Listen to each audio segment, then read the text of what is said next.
Because Taekwondo at that time, I do it because you have to defend yourself. It's a lot of fighting going on, kids, and just no reason. They just have to, pick you, then just fighting. And also sometimes they a lot of carry their weapons.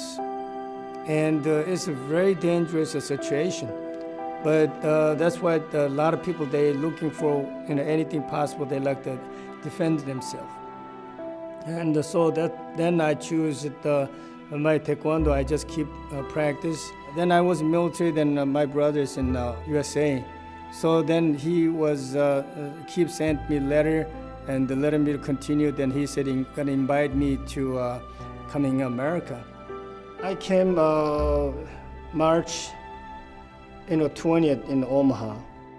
And May 3rd, then all of a sudden he said, let's go. And I don't even know where we're going. And we drove all night long. We get to Milwaukee.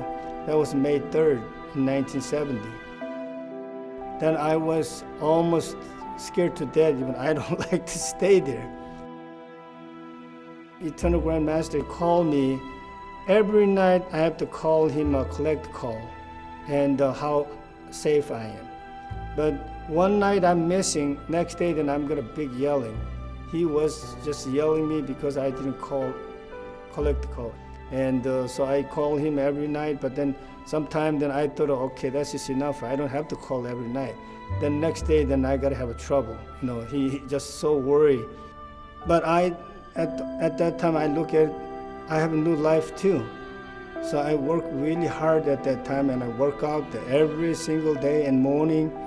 And finally I do a great job in Milwaukee schools and I was very successful there. And also I think that is, I can remember and why I did it, because Eternal Grandmaster, he make me so strong through this Taekwondo. And that's what I'm really thankful for that too. But he still pushes me. And I really, looking back, and I know he knows something. And that's what he pushing me so far. And I'm a very,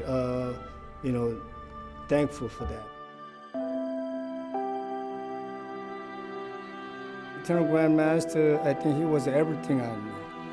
And after he passed away, but then I was lost myself. I don't know. I couldn't even explain to people. I was totally lost. I don't know what I'm doing at that time. No, but I know I had a responsibility. I think his legacy and his spirit, I think that make it really a great organization for today. And I'm very happy about it to be part of that. We had a really rough trip in Korea one year. And at the end of that trip, all of us were like, oh, thank you, Grandmaster Sunho, for your guidance. We were so thankful. And he took a few steps back and he said, no, I'm thankful to you. And I want to bow to all of you and say thank you to you. And he did the full 90-degree bow. And just at that point, I was like, well, that is probably not only a great example of his gratitude, as well as humility. What he had to do when he had to step up and his brother passed on, Eternal Grandmaster, it's not like he had a whole long, a deal of time, amount of time to plan, but to be able to come in and try to fill those shoes. I mean, he's done just an unbelievable job coming into this organization, the largest single martial arts organization in the world, and to hold it together.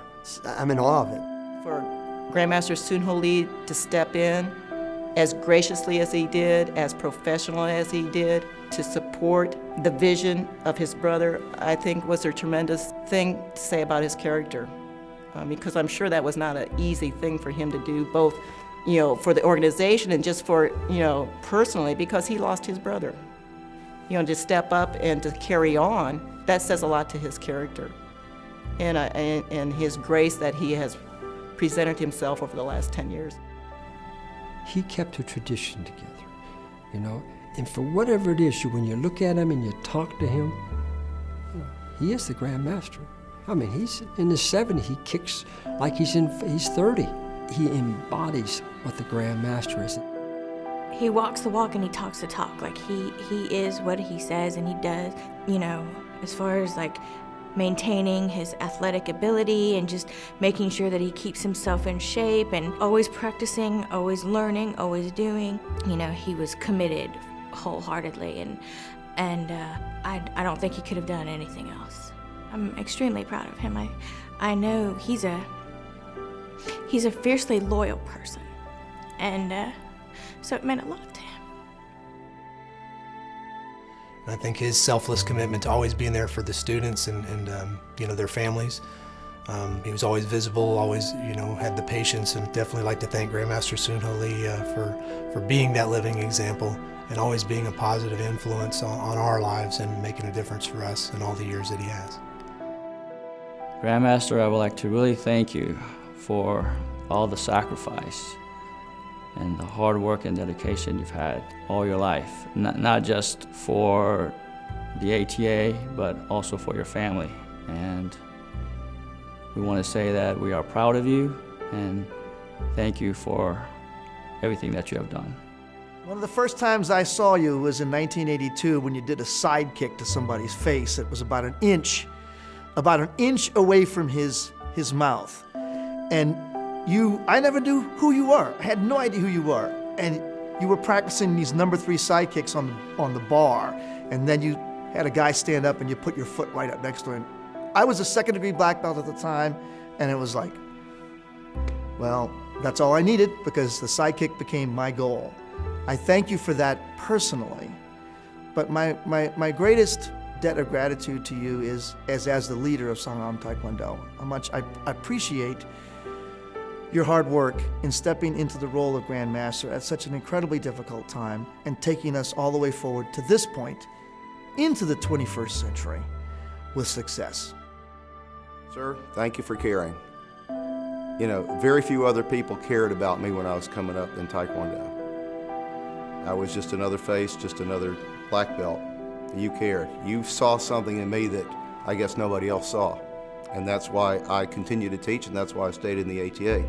And that's why I'll remain loyal to you for as long as you're my instructor, which I hope will be forever.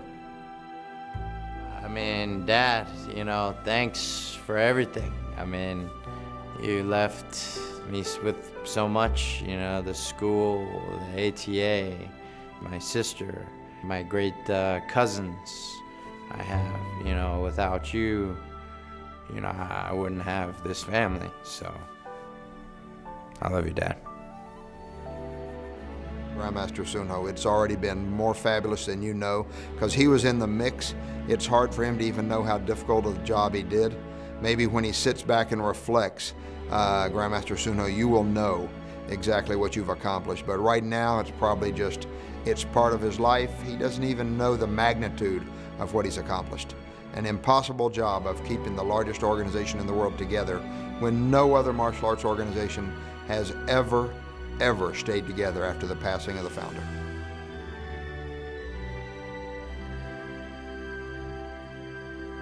I feel good about it, and we have a great Master Council when we put together and make it to today is a very successful organization. And then also, you know, take this time I'd like to thank you all the Master Council, all the masters, instructors. I think they did it wonderful and put together, and I'm very happy about that because that's I can leave to my legacy to all the instructors and students, and a great way to next Grandmaster can learning.